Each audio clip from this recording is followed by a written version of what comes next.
한계가 있는.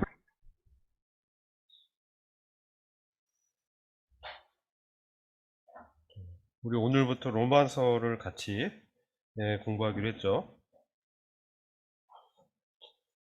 음, 이제 제가 왜 로마서를 다시 공부를 하려고 정했는지 그 부분을 좀 말씀을 먼저 드리고 오늘 오리엔테이션 하면 좋을 것 같아요. 성경 말씀 마태복음 5장 13절 말씀 잠시 보겠습니다. 마태복음 5장 13절부터 16절 말씀을 한번 같이 읽어볼까요? 찾으셨나요?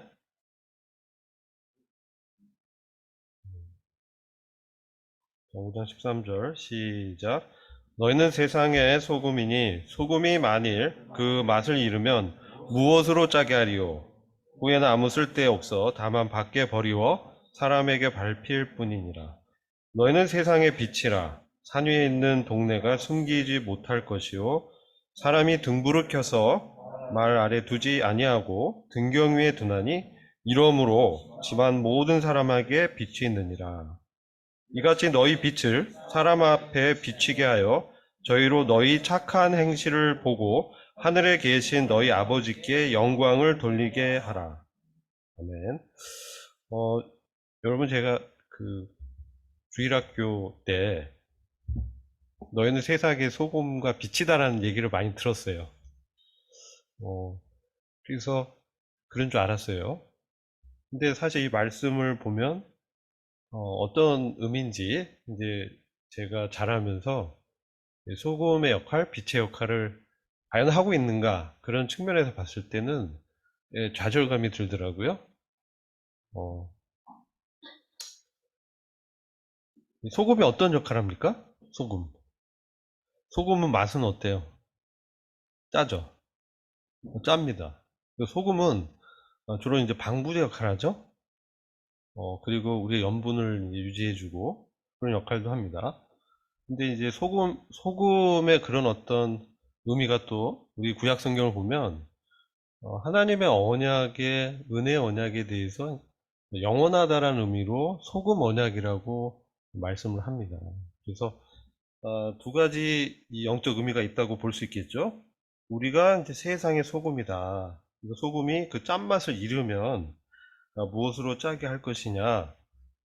어, 부패하지 않는 그 사람의 성품, 어떤 진정성,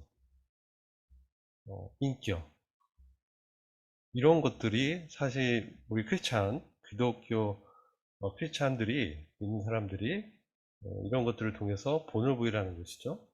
먼저 첫 번째 의미로. 근데 과연 이제 믿은 이후에 그러한 복음에 합당한 삶을 살고 있는가? 그 도전을 받게 됩니다. 근데 이제 그렇지 않더라고요. 좌절이 찾아오죠. 근데 보니까 다 비슷한 것 같아. 나만 그런 줄 알았더니, 비슷해. 이게 신앙인가 보다. 뭐 그런 생각이 어렸을 때 들었어요. 또, 또 소금의 역할이 뭐냐? 소금 언약, 은혜의 언약, 하나님의 은혜의 맛을 잃지 않는 것이죠. 은혜는 어떻습니까? 은혜는 잘 알죠?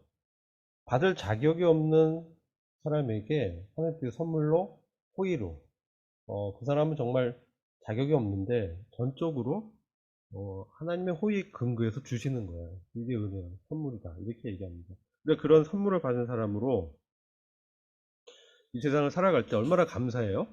그죠?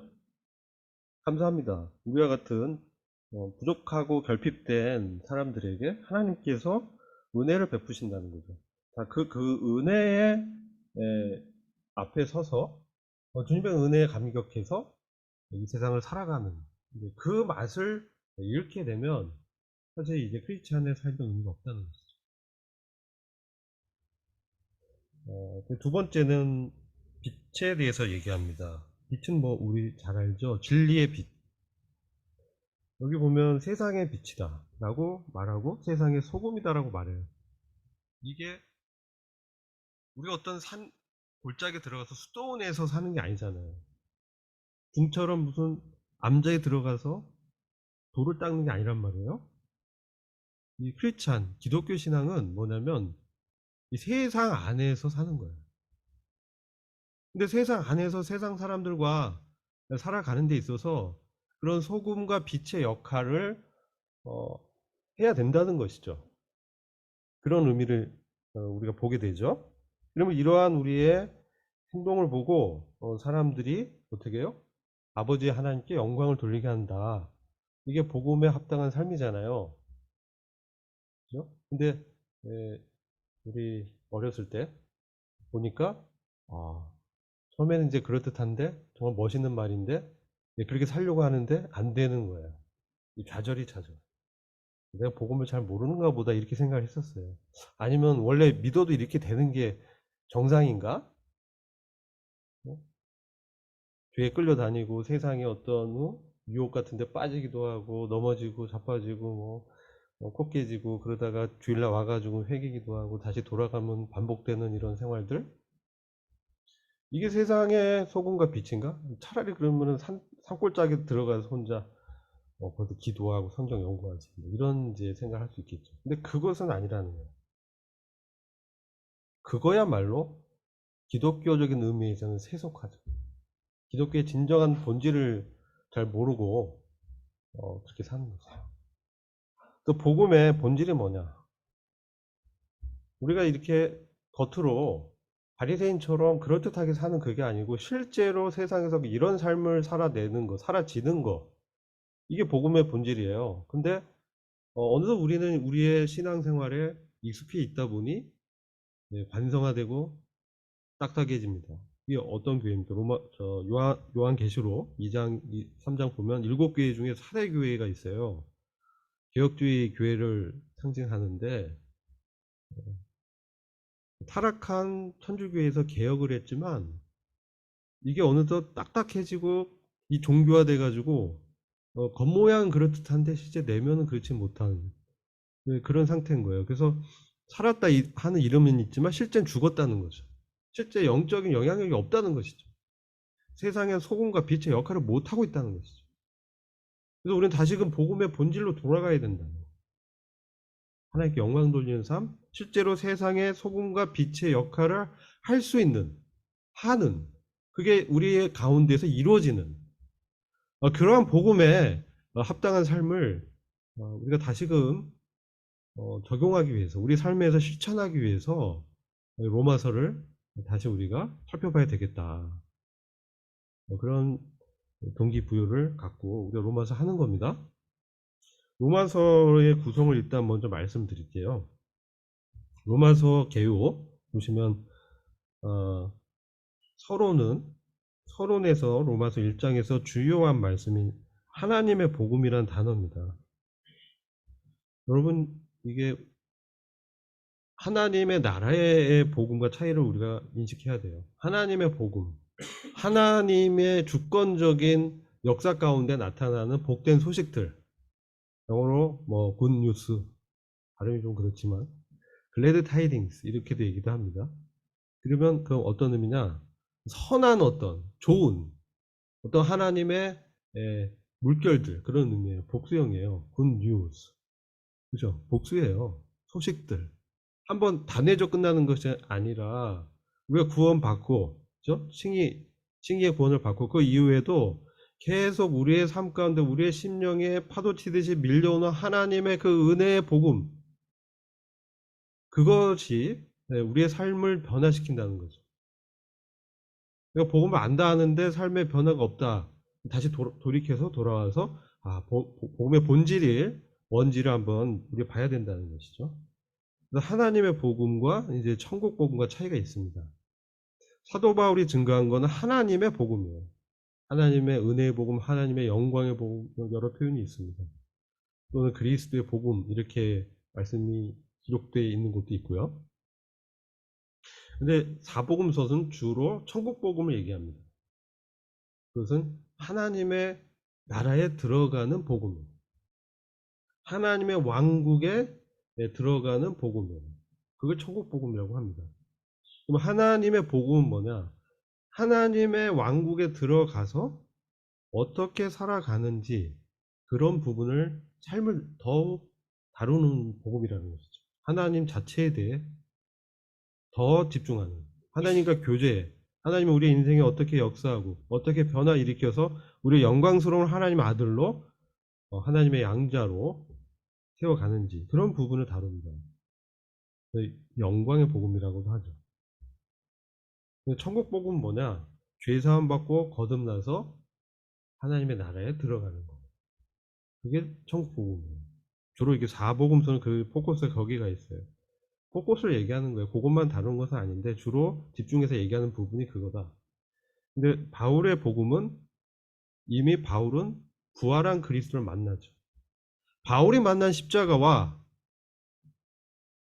12제자가 만난 십자가가 다르죠.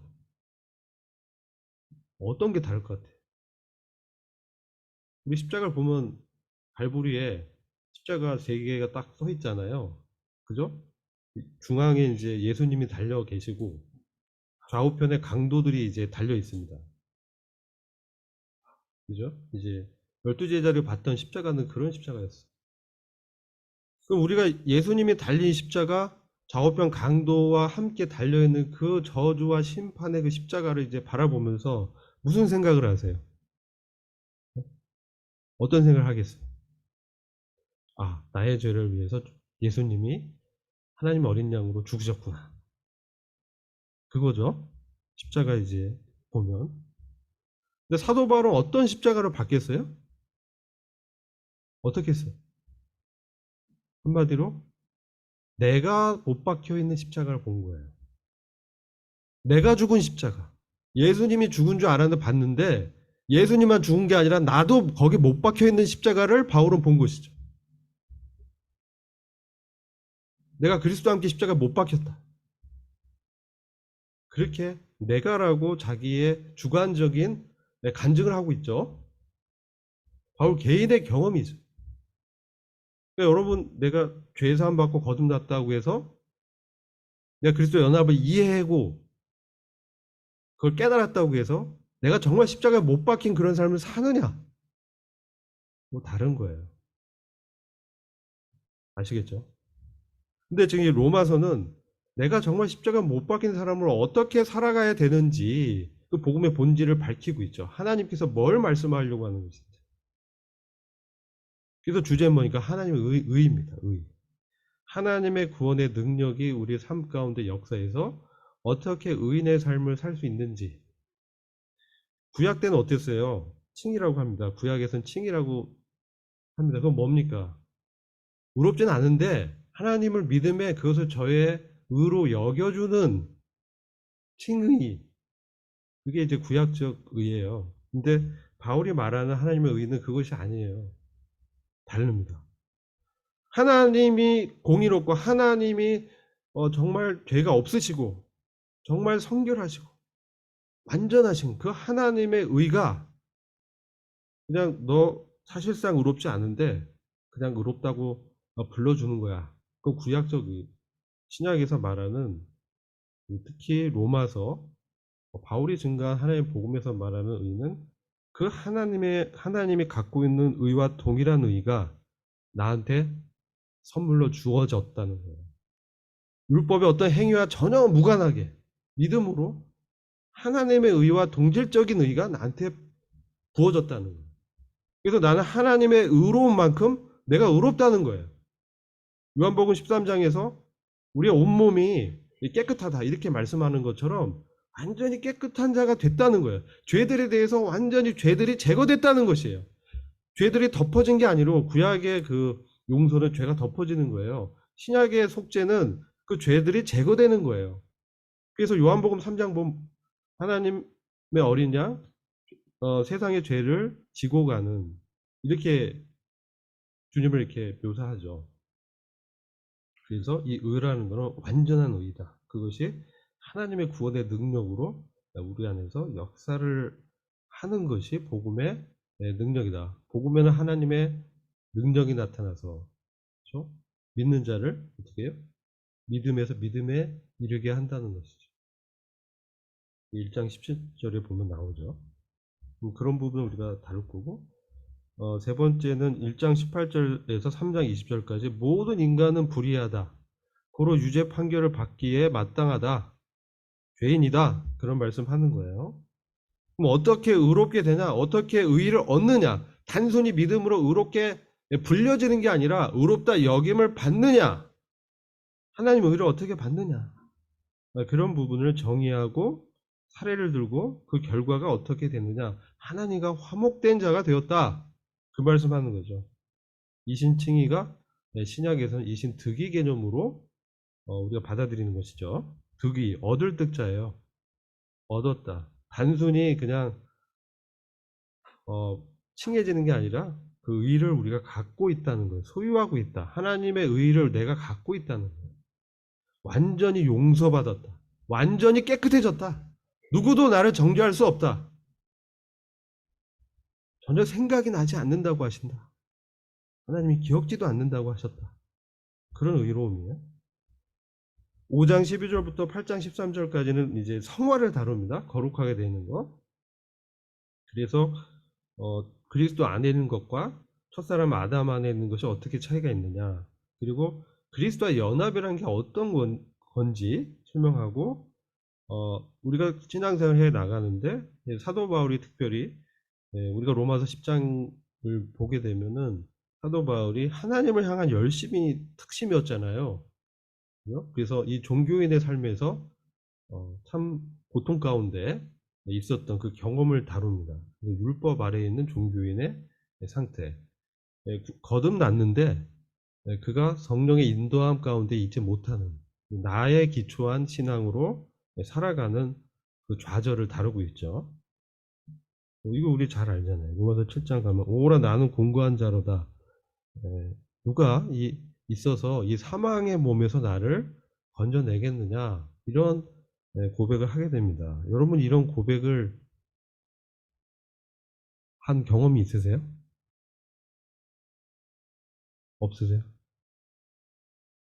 이런 고백을 한 번이라도 내가 살면서 이런 생각을 내가 동일한 생각을 가진 적이 있다. 아니, 한번 거꾸로 물어볼게요. 가진 적이 있는 사람은 손을 들지 마요.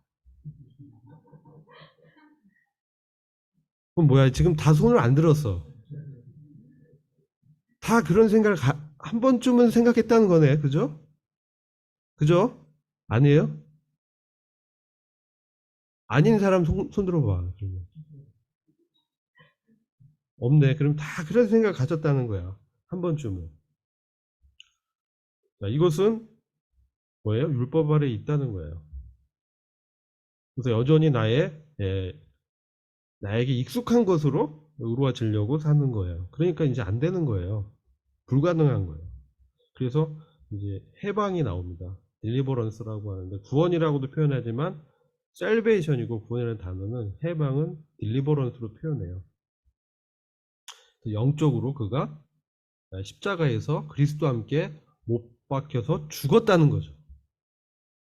그렇게 된 사람이 죄의 권세에서 해방될 수 있어요.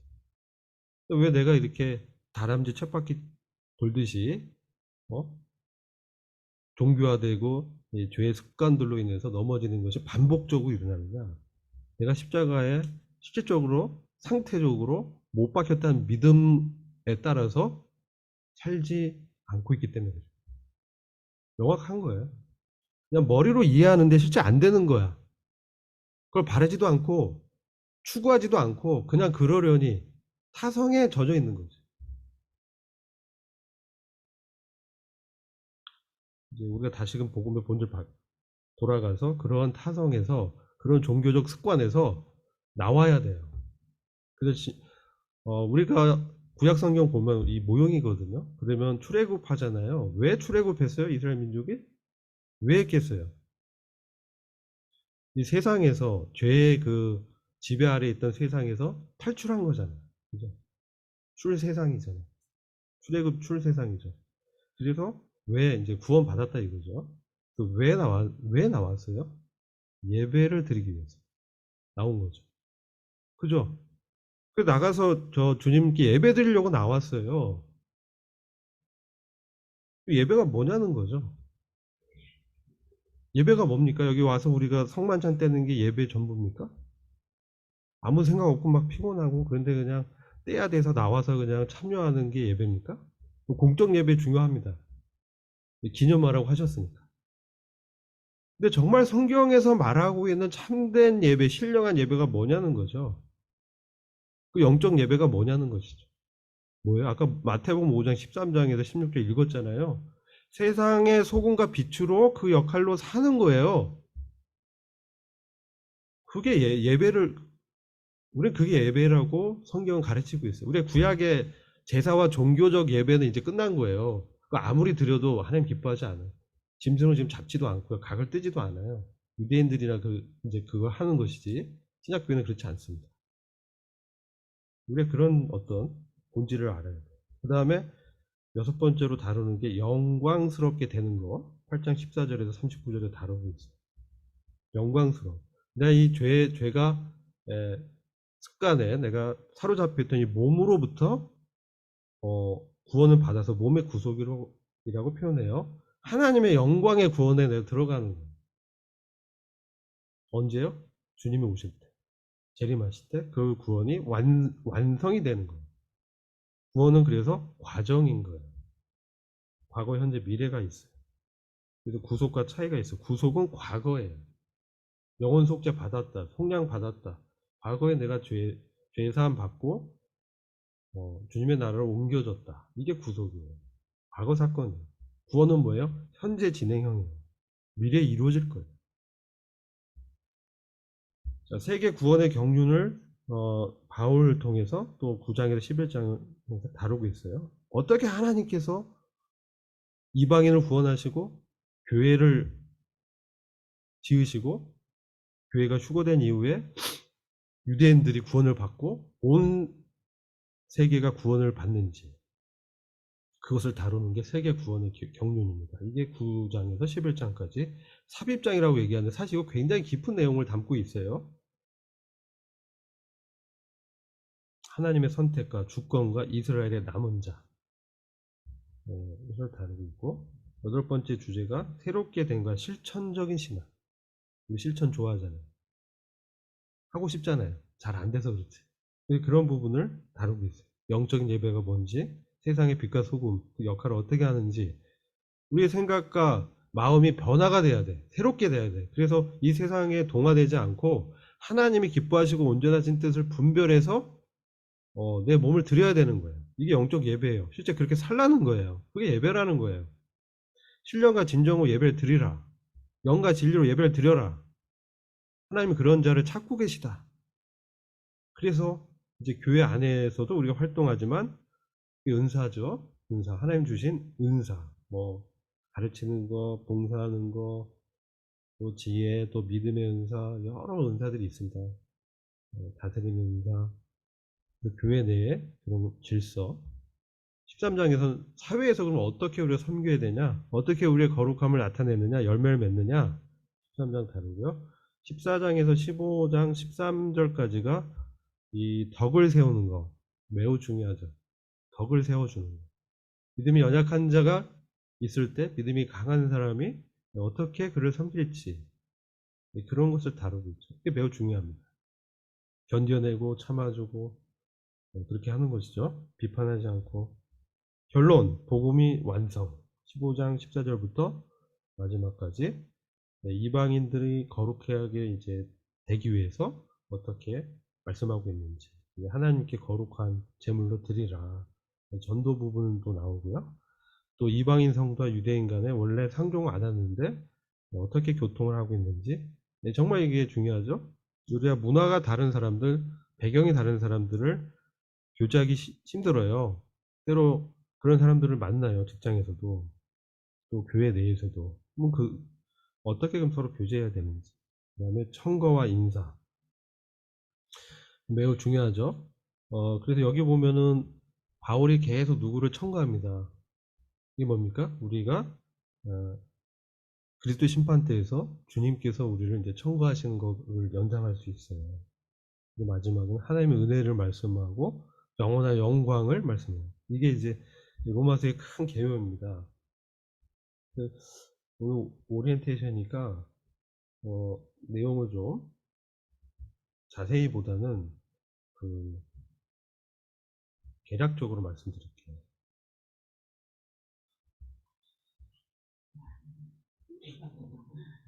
네, 얘기할게요.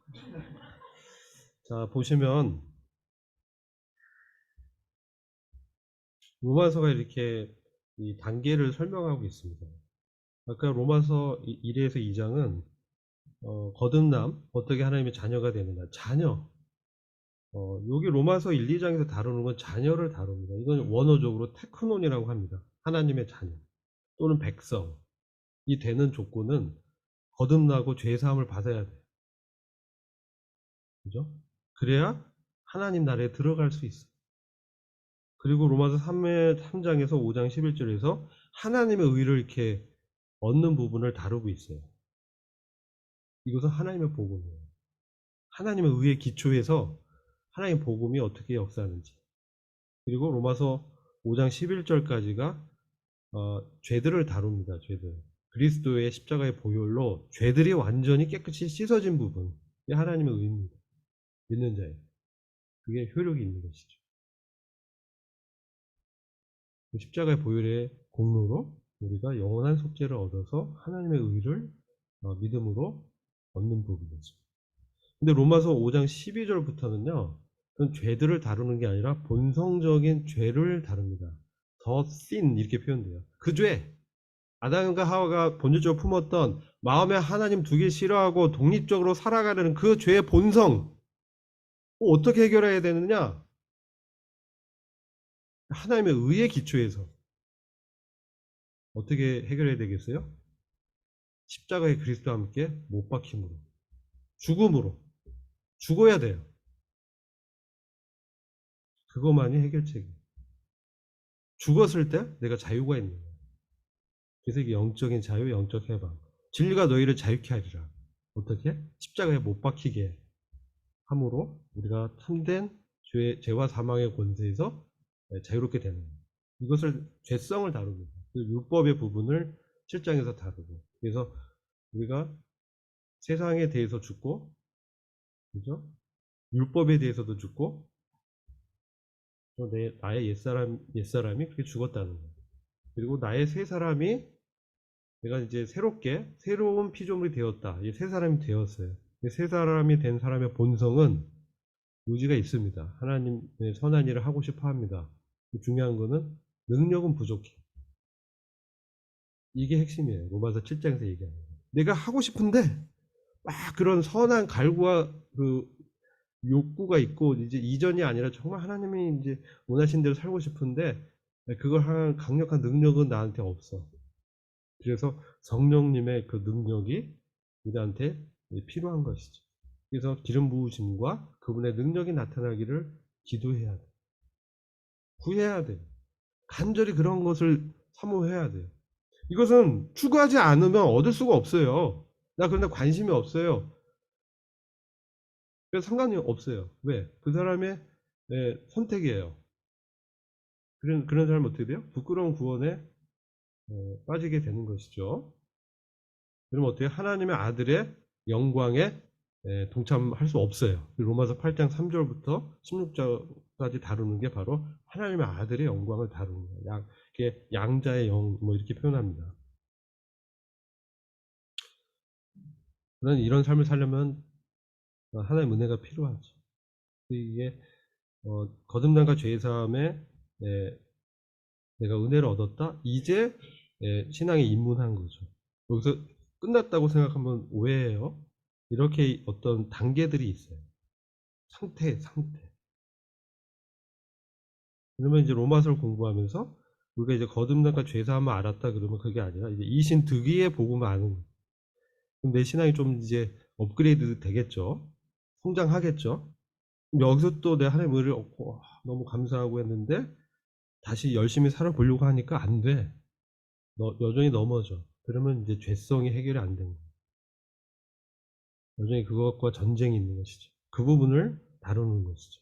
그리스도 영적 해방의 믿음으로 사는 것, 그리스도 연합의 그런 교리가 실제화되는 것.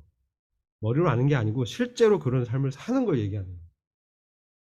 그렇게 됐을 때 하나님 의의 기초에서 그러한 성화의 삶이 나타나게 되는 게 5장 12절에서 8장에서 다루는 거예요. 근데 이것은 성령님의 인도함을 받아야 돼요. 생명의 성령의 법에 따라서 살아가야 되는 거예요. 이런 부분이 실질적으로 이제 양자, 자녀가 아니라 양자를 또 다루고 있어요. 이것은 뭐냐? 이스라엘 민족은 백성, 뭐 자녀 이렇게 표현합니다. 근데 양자란 표현은 안 씁니다. 이것은 바울의 복음에 나타나는데 이것은 그리스도와 공동 상속자. 어떤 의미냐? 그리스도와 함께 다스릴 공동 왕이란 뜻이에요. 공동 왕, 공동 왕들. 완전히 다르죠. 하나님의 아들들의 그 위격에 이제 올라가서 피조물이지만 마치 신처럼 그리스도와 함께 연합해서 실제 하나님의 영광스러운 통치에 내가 함께 동참하는 거예요. 그게 우리 이 땅의 삶의 열매에 달려 있어요. 이게 저절로 된다? 그것은 아니에요. 이게 저절로 되지 않아요. 물론 모든 게 은혜지만 자신의 선택도 있고 자유의지도 있어요. 난 상관없어. 난 그냥 살래. 살아도 돼요. 근데 하나님이 그런 사람을 기뻐하실까? 아니라는 거죠.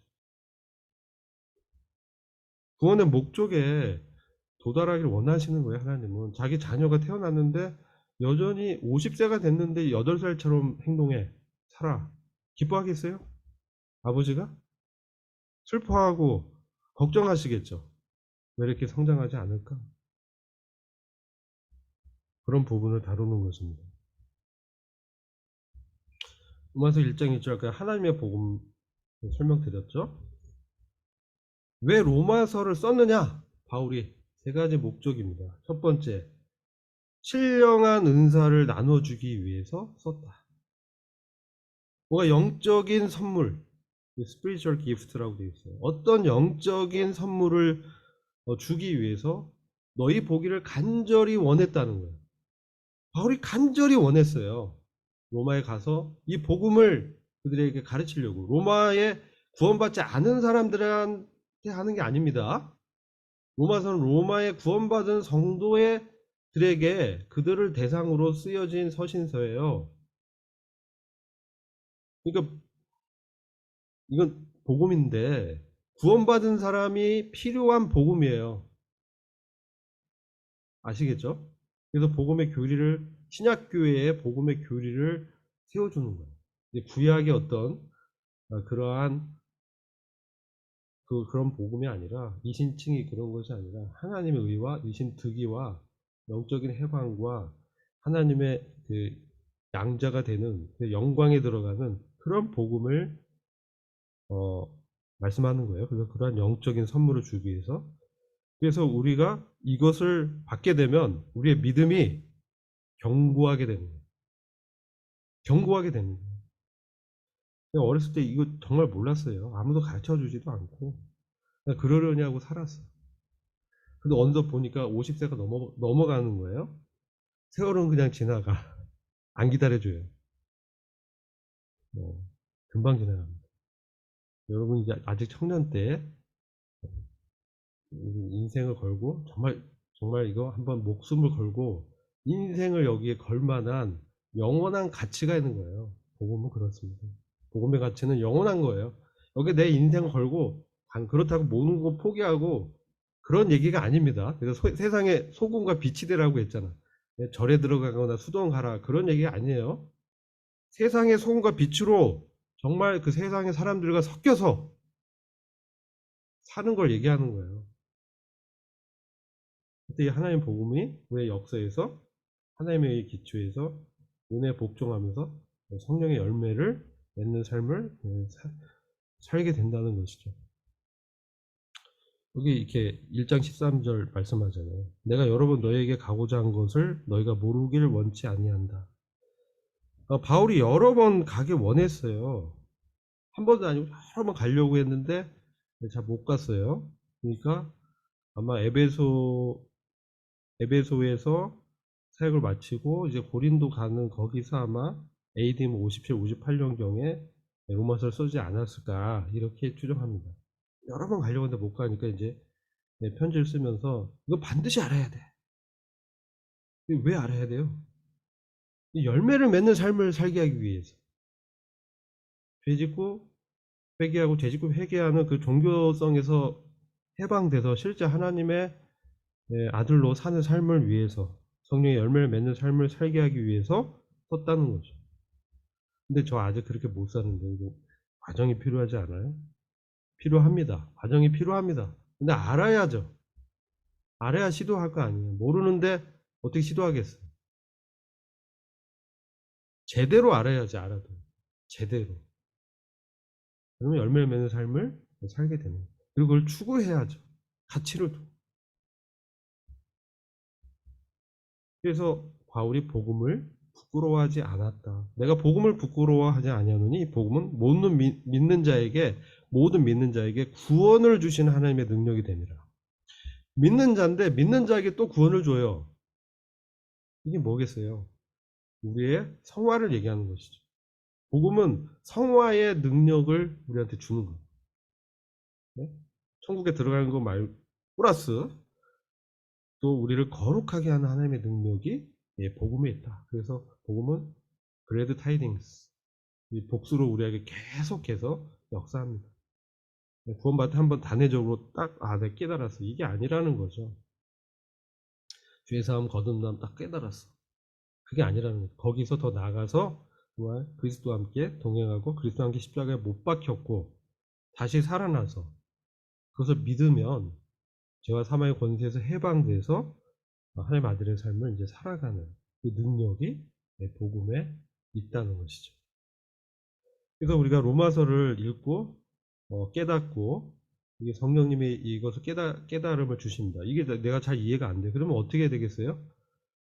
기도해야죠. 아니 나 몰라 잘 몰라. 나 이해도가 떨어져. 이러면 안 돼.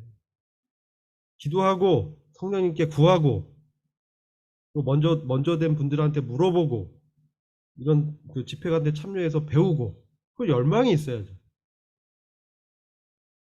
그러면 하나님의 권능으로 구원을 경험하게 돼서 풍성한 하나님의 복음을 경험하게 된다. 그러면 어떻게? 복음에는 하나님의 의가 나타나서 절대적인 의를 얘기하는 거예요. 상대적 의가 아니라 하나님의 절대적인 의로움이 나타나서 우리한테 주어져서 믿음으로 살게 하는 그 능력을 우리한테 주신다는 거죠. 하나님의 기준으로서 하나님의 의에 맞게 살도록 역사하는. 그렇지 않은 자들에게는 어떤 게 있어요? 진노가 있어요. 근데 여러분 내가 구원 받아서 난 괜찮아 이런 사람도 있죠. 무법주의 신앙이에요. 괜찮지 않아요. 네? 로마서 6장 보면 나오잖아요. 은혜를 더하게 하려고 죄에 거할 수 있겠느냐? 그럴 수 없다. 절대 그럴 수 없다. 하나님이 금지했다. 막 그렇게 표현하고 있어요. 뭐가 있어요? 그 경건치 않은가 불의한 삶에 대해서 하나님의 진노가 어떻게 나타나요? 우리에게는 진노와 무감각함 또 어떻게 돼요? 영적인 무기력함과 무능력함으로 나타나는 거죠. 좀 그게 더 진행되면 어떻게 되겠어요? 병들게 되고 계속해서 죄에 거하면 죽음의 징계 당하는 사람도 있었다는 거죠. 하나님 목숨을 취해가는 경우도 있었다. 그게 그에게 더 영광스럽기 때문에 세상에 더 있어봐야 영광이 되지 못하기 때문에 하나님이 그의 영광을 위해서 세상과 함께 죄정함을 당하지 않게 하기 위해서 목숨을 취해가는 경우가 서신서들을 곳곳에 기록되어 있습니다. 근데 괜찮다고요? 아니라는 거죠. 우리 자신에 대한 새로운 이해가 필요해요. 성화의 삶을 위해서 우리도 징계에 노출되어 있다. 하나님의 우리가 지옥 가는 진노는 받지 않습니다. 우리는 이미 완전히 깨끗해진 자인데 하나님의 뜻대로 살지 않으면 하나님께서 사랑하기 때문에 어떻게 하겠어요? 교정하십니다. 그리고 고칩니다. 말을 안 듣면 어떻게 해요? 야곱 어떻게 됐어요? 네? 골반 그냥 탁 쳐가지고 부러뜨렸잖아요. 우리가 하나님의 성령의 인도함 받지 않으면 전적으로 부패한 육신의 성향대로 쫓아가는 거가 우리 안에 여전히 있어요. 이게 없어진 거 아닙니다. 없어졌다고 얘기하는 거는 문제 있습니다. 로마서를 정확히 이해하는 게 중요하다. 이게 이제 전에 한번 보여드렸는데, 예, 여기 사람 3명이 있어요. 자, 이신칭이 이게 뭐냐? 여기 이제 뭐가 있죠? 우주복을 입고 있고, 이렇게 완전히 깨끗해진 상태야. 이 세 상태가 있습니다. 중앙에 있는 상태 보세요. 중앙에 있는 상태가 이 그리스도로 옷 입었어요. 그래서 새 하얗게 됐어. 근데 이 우주복을 벗으니까 안에 보니까 여전히 나한테 죄와 오물로 덮여져 있어. 이렇게 이제 생각을 하는 분들이 있습니다. 이게 뭐예요? 구약적인 이신칭이에요. 구약에서 이신칭이는 뭡니까? 죄가 가려지고 덮여졌다. 카파르라고 합니다. 덮여졌다. 죄를 덮었다. 짐승의 피로 죄를 덮었다 이거예요. 제거하지 못한 거야. 짐승의 피는. 효력에 있어서 약해. 근데 이 신약에서 그리스도의 보혈은 무궁한 생명의 능력이 있습니다. 죄를 완전히 죄들을 제거하는 거예요. 죄성과 죄들은 다르다고 말씀드렸죠. 죄들을 이렇게 제거한 거예요. 근데 이제 내가 그럼 죄를 안 짓냐? 짓죠. 그러나 그거에 대한 대가는 하나님께서 다 용서해 주셨어. 그러나 그것을 자백하지 않으면 어떻게 되겠어요? 하나님과 교제가 막혀요. 영적인 어떠한 손실과 그게 쌓이게 되면 어떻게 돼요? 치명적인 침체에 빠지게 되죠. 그래서 하나님의 의는 제일 그 우측에 있는 아이처럼 완전히 깨끗해진 죄가 제거된 죄들이 제거된 상태에 있는 게 하나님의 의를 받은 상태입니다.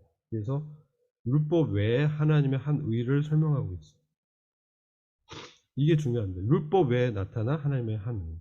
이것은 하나님이 구약 성경에 예언했던 그 공인데 그것을 우리한테 마치 그 비를 내리듯이 쏟아 부어 주신다고 약속하셨고, 언제 이게 이루어지냐? 그리스도께서 승천하시고 보혜사 성령을 우리한테 보내셨을 때 하나님의 의가 성령님을 통해서 우리 안에 오신 거예요. 들어왔어. 그래서 구약의 그 칭의와 다른 거예요. 아시겠죠? 그 차이가. 자, 그럼 이 하나님의 의는 누가 받나? 그리스도를 믿는 자, 예수 그리스도의 대속, 영원 속죄를 믿는 자, 그리스도의 피의 효력을 믿는 자가 하나님의 의를 은혜로 받는 것이죠. 하나님이 의롭게 된 만큼 그런 의로움이 주어졌어요. 나중에 그리스도의 의의 정가설과 비교해서 설명해 드릴게요. 이걸 이제 의의 정가라고 해석하는 신학자들이 있는데 그런 건 성경에 표현된 적이 없습니다. 신학자들의 생각이에요. 율법과는 완전히 무관한 하나님의 의가 우리에게 믿음으로 주어진 거예요.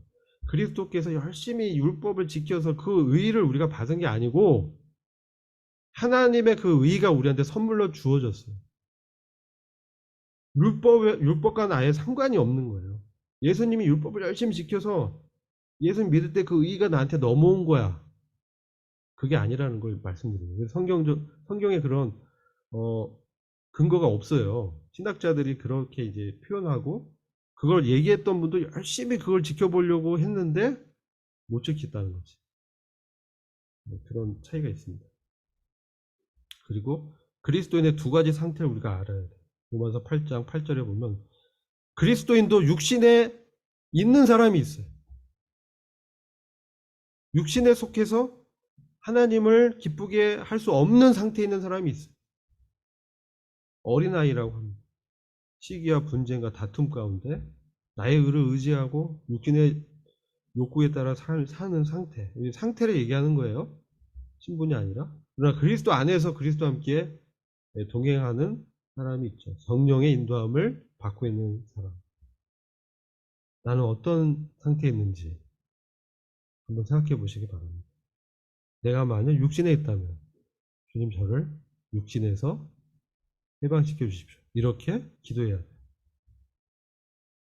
그리스도의 죽음에 연합되면 그 믿음을 가진 사람에게 하나님의 성령이 거하면서 역사합니다. 그리고 12장 2절 보면 마음을 새롭게 함으로 변화를 받아 하나님의 선하시고 기뻐하시고 온전하신 뜻이 무엇인지 분별하도록 하라. 이 세대를 본받지 말고 구약의 뭐 현대 모더니즘 이거 다 떠나서 정말 우리를 사랑하시고 우리를 자유케 하시는 그 주님과 함께 우리가 우리 마음 가운데 그분의 통치를 받아들일 때 우리가 갖고 있는 생각들이 변화가 돼요. 내려놔야 돼. 내 선입견, 내 가치관, 내 도덕 철학 이런 것들 다 부인하고 하나님의 말씀으로 돌아가야 돼. 하나님의 복음으로의 본질로 돌아가야 돼. 하나님께 영광 돌리는 삶을 우선하는 삶으로 돌아가야 돼. 이게 뭐 어떻게 얘기합니까? 먹든지 마시든지 무엇을 하든지 하나님의 영광을 위하여 하라. 이렇게 말씀하고 있어요. 어떻게 이게 가능할지 그것을 로마서에서 우리가 배우고 실행해야 돼요. 그래서 마지막으로는 나의 복음과 예수 그리스도의 전파함은 영대 전부터 감춰졌다가 이제는 나타나신 바 되었으며 영원하신 하나님의 명을 쫓아 선지자들의 글로 말미암아 모든 민족으로 믿어 순종케 하시려고 알게 하신 바 그 비밀의 계시를 쫓아된 것이니 이 복음으로 너희를 능히 경고케 하실 지혜로우신 하나님께 예수 그리스도로 말미암아 영광이 세세 무궁토록 있을지어다. 아멘. 그래서 모든 민족이 믿어서 순종케 되는 거예요. 그런데 복음을 이제 믿었다는데 순종하지 않는다. 이것은 뭐요? 잘못 믿고 있는 것이겠죠. 아니면 뭔가 미숙하거나 문제가 있는 것이겠죠. 그리고 이 비밀의 계시를 쫓아되었다. 또 복음의 이제 틀이란 교훈의 틀이 있어요. 교훈의 틀. 로마서 6장 보면 교훈의 틀. 내가 너희에게 전한 그 교훈의 틀을 따라서 본받아서 로마서에 나타난 그 비밀의 계시가 있습니다. 그것을 우리가 구절구절 어떤 의미인지를 살펴보면서 이 구절구절 의미를 나의 삶에 적용하는 그런 연습을 하는 것이 이 로마서 공부의 목적입니다. 그래서 우리 삶 가운데 이 로마서의 말씀이 실행되는 그것이 우리의 목표입니다. 기도하고 마치겠습니다. 아버지 하나님, 오늘 로마서 오리엔테이션 시간을 통해서 하나님께서 하나님의 복음을 계시하시고 저희들에게 복음에 합당한 삶을 살도록 참 권면하시는 것을 인해서 감사합니다. 저희들 참 스스로에게 능력도 없고 부족합니다. 그러나 하나님께서 참 이 복음을 통해서 그리스도를 참 저희들에게 참 허락하시고 우리가 그 그리스도와 함께 십자가에 못 박였고 또 그 그리스도와 함께 부활해서 이 땅 가운데 주님과 함께 살아가는 놀라운 은혜를 받은 것을 감사를 드립니다. 이 시간을 축복해 주시고 저희가 이런 삶을 추구하게 하시고 복음에 합당한 열매들이 저희 삶 가운데 풍성하게 나타날 수 있도록 은혜를 베풀어 주시기를 간절히 기도합니다. 이 시간들을 부탁드렸고 예수 그리스도의 이름으로 기도했습니다.